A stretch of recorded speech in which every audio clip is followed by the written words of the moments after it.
인텔 데스크탑 최고 사양의 CPU 에로레이크 울트라 9 285K는 90만원, 거의 동일한 하드웨어 스펙을 갖춘 울트라 7 270K 플러스는 50만원. 지금 작업용 CPU가 필요하다면 더 고민할 이유가 있을까요? 안녕하세요. 일상사용 중심으로 IT 기기를 리뷰하는 메이슨입니다. 요즘 반도체 가격이 천장을 뚫고 올라가기만 해서 PC를 구매하기 곤란한 시기인데요. 마진을 포기한 듯한 인텔 울트라 7 270K 플러스가 출시돼서 이건 작업용으로 사야겠다고 생각하고 구매를 했어요. 기존에 사용하던 265K와 게임이 아닌 오직 작업 성능에서 어떻게 차이 나는지 테스트해봤고요. 울트라 9 285K와도 비교를 해볼게요. 그리고 오늘은 인텔과 AMD의 CPU에 대한 저의 경험과 또 다른 이야기, 그리고 조금은 구체적인 CPU 설계에 대해서 알아볼게요. 왕자를 지키려는 자가 꺼내들 수 있는 가장 처절한 무기는 무엇일까요? 그것은 바로 수십 년간 쌓아온 오만한 자존심을 스스로 꺾는 일입니다. 우리는 지금 기술의 정점에 섰던 거대한 제국이 생존이라는 원초적인 본능 앞에서 얼마나 극단적인 타협을 할 수 있는지를 목격하고 있습니다. 경쟁자에게 밀리지 않기 위해 남의 손을 빌려 심장을 만들고 그마저도 마진을 포기한 채 헐값에 내던져야 하는 굴욕. 하지만 거인의 뼈아픈 실책과 수치심은 냉혹한 시장에서 누군가에게는 가장 달콤한 기회가 됩니다. 피를 말려가며 던진 이 돌연변이 같은 도구를 앞에 두고 우리는 묻게 됩니다. 추락하는 제국의 처절함을 동정하며 지켜보던가, 아니면 이 혼돈이 낳은 기형적인 가성비를 철저하게 내 것으로 취할 것인가. 오늘은 가장 수치스러운 위기가 만들어낸 가장 완벽한 타협에 대한 이야기입니다.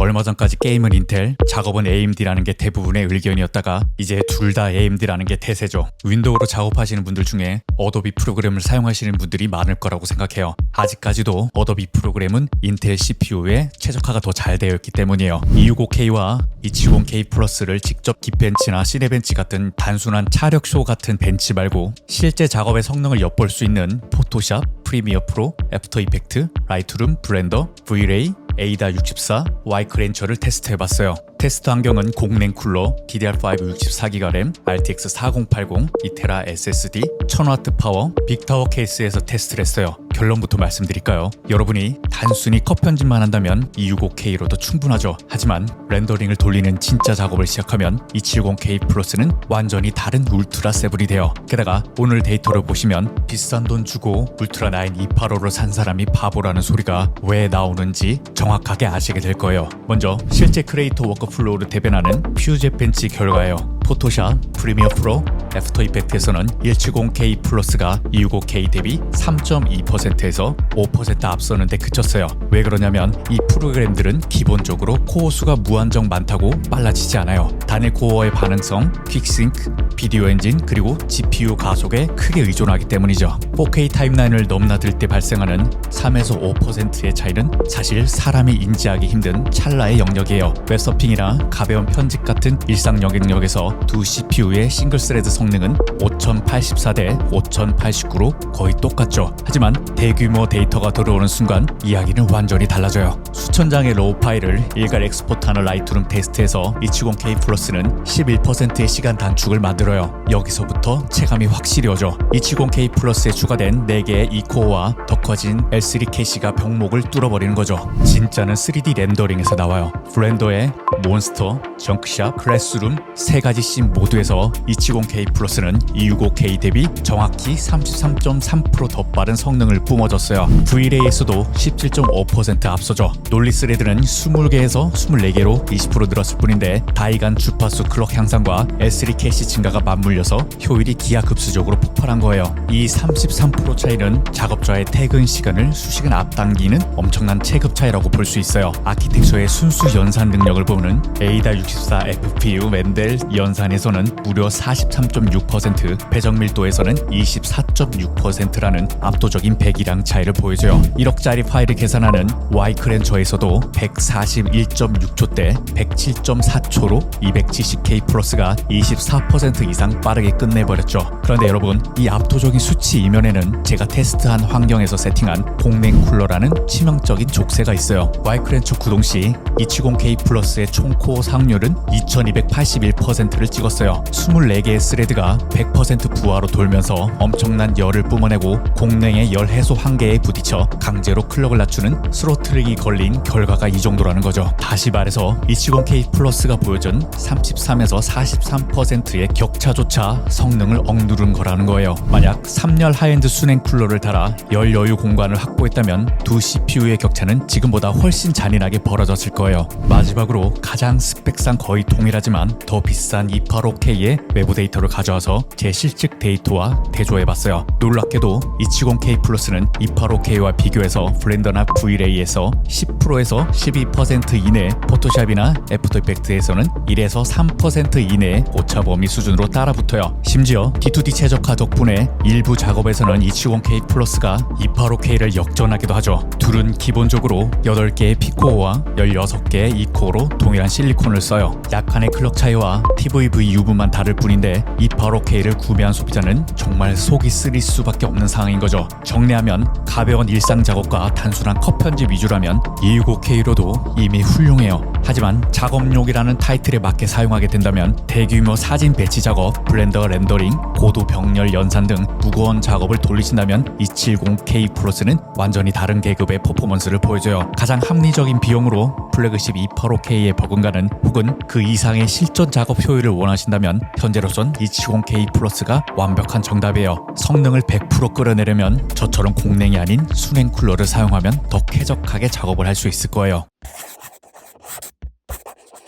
자, 방금 제가 직접 실측한 벤치마크 데이터를 보셨다면 당연히 이런 의문이 드실 거예요. 285K보다 더 좋은 제품을 왜 절반 가격에 던지고 있는 거지? 기업은 절대 자선 사업을 하지 않아요. 이 생태계 교란 수준의 가격표 뒤에는 인텔 역사상 가장 굴욕적이고 다급한 파운드리 대격변과 재고 소진 전략이 숨어 있어요. 첫 번째 이유, 바로 TSMC와의 뼈아픈 외주 계약이에요. 이번 네로우 레이크의 핵심 두뇌인 컴퓨터 타일은 인텔 자체 팹이 아니라 TSMC의 최첨단 3나노 공정에서 만들어져요. TSMC의 선당 공정 웨이퍼 가격은 그야말로 천문학적이에요. 과거 자체 공정으로 칩을 붕어빵처럼 찍어내면서 5에서 60%의 어마어마한 마진을 남기던 인텔은 TSMC의 위탁 생산비를 지불하면서 수익성이 처참하게 무너졌어요. 설상가상으로 에로우 레이크 초기 모델들의 판매량마저 부진했죠. 비싼 돈 주고 만들어온 칩들이 고스란히 창고에 악성 재고가 되고 있는 현실이죠. 두 번째로 꼭 짚고 넘어가 할 게 AMD의 맹추격이에요. 지금 작업용 워크스테이션 시장은 라이젠 9000 시리즈, 특히 9900X와 9950X가 점유율을 장악했죠. 게다가 AMD의 M5 소켓은 2027년 이후까지 수명을 보장한다고 해요. 인텔 입장에서는 마진을 좀 포기하더라도 일단 충격적인 가성비에 270K 플러스를 미끼로 던져서 AMD로 넘어가려는 유저들의 발목을 묶어둬야만 했던 거예요.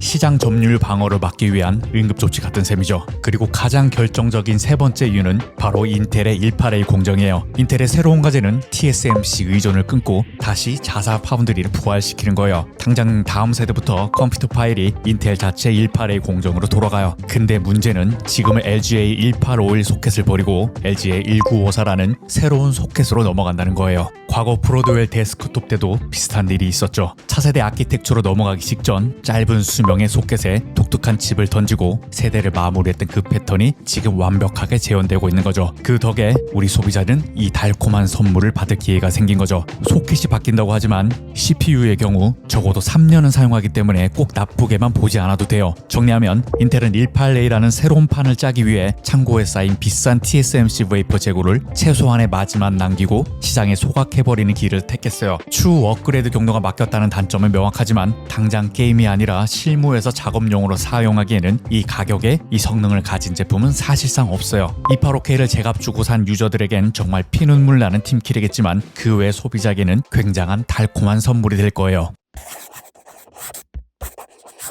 제가 오늘 인텔 270K 플러스가 가진 가치를 극찬하고 있지만 사실 저는 언더독 같은 취향을 가지고 있어요. 3D FX의 부두 3D 그래픽카드 시대가 저물고 다들 엔비디아의 지포스로 우르르 넘어갈 때 저는 꿋꿋하게 ATI 라데온을 고집하던 유저였어요. CPU도 마찬가지였죠. 인텔이 코어 시리즈로 천하를 통일하고 AMD 시스템을 쓰면 암등이라고 온갖 조롱을 받던 그 암흑기 시절에도 저는 AMD를 메인으로 사용했어요. 당시에 AMD가 조롱받던 건 사실에 기반한 팩트였어요. 과거 불도저 아키텍처의 모듈형 설계 실패는 그렇다 하더라도 초기 라이젠의 칩셋 설계 역시 치명적인 약점이 있었어요. 코어들이 여러 방으로 나눠져 있고 이 방들 사이를 인피니티 패브릭이라는 통로로 오가다 보니 막대한 물리적 지연이 발생했던 거죠. 윈도우 스케줄러가 이 구조를 제대로 이해하지 못하고 스레드를 무작위로 할당하면서 마우스가 미세하게 밀리거나 창을 열 때 프레임이 끊기는 이른바 반박자 느린 체감 현상이 발생하는 게 팩트였죠. 근데 암드가 킹드로 변하게 된 계기가 바로 우리 비사스 누나의 등장 때문이죠. 리사스 누님의 젠 아키텍처는 하드웨어 역사를 새로 썼어요. 젠2에서 7나노 미세 공정을 선제 도입해 인텔 절반 가격에 16개 코어를 때려 넣더니 기어코 젠3에서는 쪼개져 있던 L3 캐시를 하나로 통합해버리는 단일 통합 L3 캐시 구조를 완성해내요.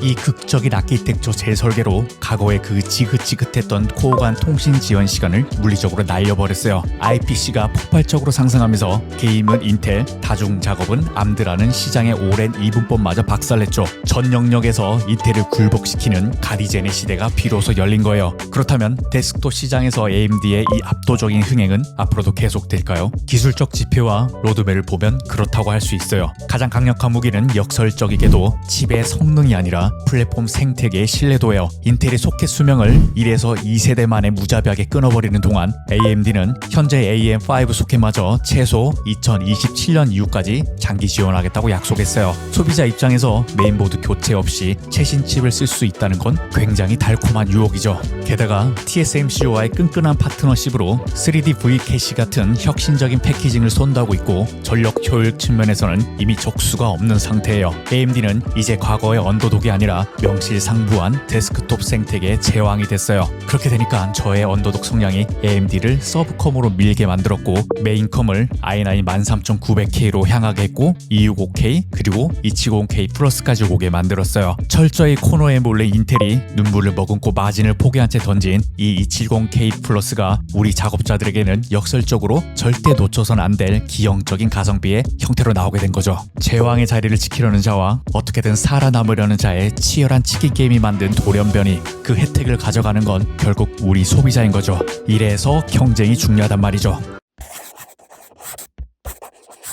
대체 기술의 인텔이라고 불리던 그 거대한 제국이 어쩌다 이 지경이 되어서 플래그십 칩을 반값에 던지는 눈물의 똥꼬쇼를 하게 된 걸까요? 과거의 인텔의 위상은 그야말로 압도적이었어요. 당시 하드웨어 커뮤니티에서는 인텔 지하 벙커에서 외계인을 고문해서 칩을 만든다는 농담이 정설로 통할 정도였어요. AMD가 불도저로 삽을 푸는 동안 인텔은 시장을 말 그대로 독식했었어요. 근데 비극의 시작은 엔지니어 출신이 아닌 재무와 영업 마인드에 찌든 CEO들이 권력을 잡으면서부터였어요. 그들은 성장과 혁신 대신 당장의 장부상 이익에만 집착했어요. 단기 순이익을 높이려고 핵심 엔지니어들을 대거 해고했고 공정 개발에 투자할 천문학적인 돈을 자사주 매입과 배당 잔치에 쏟아부었죠. 그 결과가 여러분도 잘 아시는 14나노 깎은 노인, 이른바 사골레이크의 시대가 벌어진 거죠. 기술 발전이 멈췄단 말이에요. 인텔의 이 오만함과 태업에 지쳐버린 애플은 결국 인텔을 손절하고 잡채 칩 대신 애플 실리콘을 만들어서 독립해버렸죠. 그리고 그 틈을 타 리사스의 AMD가 7나노 미세 공정을 무기로 숨통을 끊으러 온 거예요. 발등에 불이 떨어진 인텔은 패트 겔싱어에 이어 최근 리프탄 신입 CEO 체제까지 거치며 뼈를 깎는 노력을 하고 있다고 해요. 남의 집에서 칩을 구워오는 굴욕을 견디면서까지 자사의 18A 공정으로 끌어들이기 위해 천문학적인 돈을 쏟아붓고 있어요. 오늘 주제인 270K 플러스의 파격 할인 역시 이 18A 공정이라는 진짜 승부수를 띄우기 위해 구형 재고를 청산하는 피눈물 나는 과정의 일환인 거죠. 그렇다면 인텔이 칼을 갈고 준비 중인 2026년 하반기 차기작 노바레이크는 과연 정상화될까요? 전문적인 시각에서 긍정적인 면과 부정적인 부정적인 면을 냉정하게 짚어볼게요. 먼저 긍정적인 부분은 인텔이 TSMC 의존을 벗어던지고 자사 최신 공정으로 되돌아갔다는 거예요. 유출된 스펙에 따르면 최대 16개의 P코어와 32개의 E코어, 무려 52개의 코어라는 괴물 같은 체급의 제품을 준비하고 있다고 해요. 여기에 144MB에 달하는 거대한 캐시 메모리를 탑재해서 AMD의 3D V캐시를 정면으로 박살내겠다는 의지를 보여주고 있어요. 아키텍처 자체가 완전히 엎어지기 때문에 성공만 한다면 과거 외계인 고문 시절에 압도적인 왕자를 되찾을 잠재력이 충분하죠. 하지만 부정적인 부분도 만만치 않아요. 가장 큰 문제는 인텔 특유의 소켓 통수예요. 노바레이크는 LG의 1954라는 새로운 소켓을 사용하게 될 텐데요. 지금 에로레이크용으로 비싼 돈을 주고 산 G890 보드는 고작 2세대 만에 시한부 판정을 받고 버려진다는 뜻인 거죠. AM5 소켓 하나로 2027년 이후까지 버티는 AMD와 비교하면 소비자들의 상대적 박탈감과 분노는 극에 달할 수밖에 없어요. 또 하나, 아무리 인텔의 18의 공정이 자신감을 보인다고 해도 오랫동안 선당 공정을 독점하며 노하우를 쌓아온 TSMC의 초기 수율과 안정성을 단번에 따라잡을 수 있을지는 여전히 미지수예요. 만약 노바레이크마저 초기 발열이나 수율 이슈가 터진다면 인텔 데스크톱 부서는 정말 회복 불능의 타격을 입게 될 거예요. 정리하면 인텔은 과거의 오만함과 재무 중심의 똥볼차기로 스스로 왕관을 내려놓았어요. 지금 그들은 다시 왕자를 되찾기 위해 재고를 반값에 던지고 소켓을 갈아엎는 극단적인 처방을 내리고 있죠. 이 혼돈의 시기, 우리 소비자가 취해야 할 포지션은 명확해요. 사실 인텔의 눈물겨운 부활 서사에 지갑을 순순히 열어줄 필요는 없어요. AMD도 이런 가성비로 부활을 시작했죠. 그저 철저하게 계산기를 두드려서 지금 270K 플러스처럼 마진을 포기하고 던지는 비정상적인 가성비 꿀매물만 가져와서 작업 효율을 챙기면 돼요. 다음 세대 소켓이 바뀌던 말던 당장 50만원에 24코어 워크스테이션을 굴려서 돈을 벌어다 주면 그게 최고니까요. 단순한 벤치마크 테스트를 넘어서 왜 이런 생태계 파괴종 같은 가격의 제품이 시장에 툭 나왔는지, 그리고 AMD와 인텔의 치열한 역사 속에서 지금 우리가 어떤 선택을 해야 되는지에 대해 쭉 살펴봤는데요. 오늘의 결론은 아주 심플해요. 기업의 뼈아픈 위기는 곧 소비자에게 가장 달콤한 기회다.